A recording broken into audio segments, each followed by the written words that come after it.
Hello there everyone, my name is David Wary. Welcome to episode 4 of my mini Cajon tutorial series. Now we're going to do a brief introduction in 16th notes because it's going to help us with the rest of the tutorial lessons coming up. So, I have my metronome app right over here on my iPad. It's called Metro Timer. Set at 60 BPM. Let's hear that. So this is a quarter note. 16th notes, there are 4 16th notes and 1 quarter note.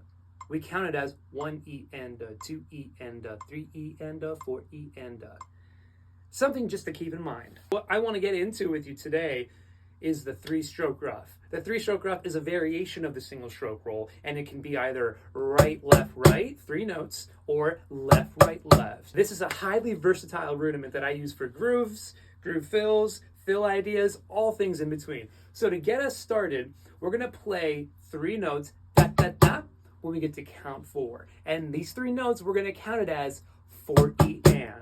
So if I was to play a basic 8th note groove and then 4 E and at the end, sounds like this. 1 and 2 and 3 and 4 E and. Starts to sound pretty lively. That can be a nice transition fill, if you will. What if I did snare, snare, bass, da da boom.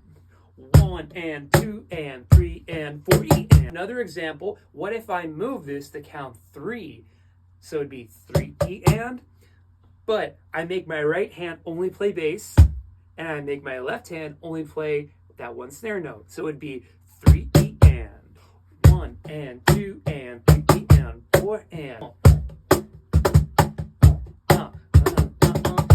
So you can get really creative with how you move these 3 notes around. What if I did 2 bass and then a snare?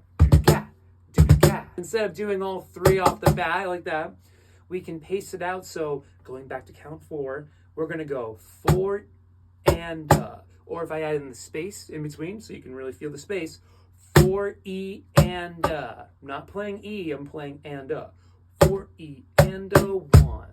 It creates a different feel. Listen to this now. In a groove context, 1 and 2 and 3 and 4 and 1 and 2 and 3 and 4 and 1. Snare, bass, bass, bass. And her boyfriend too.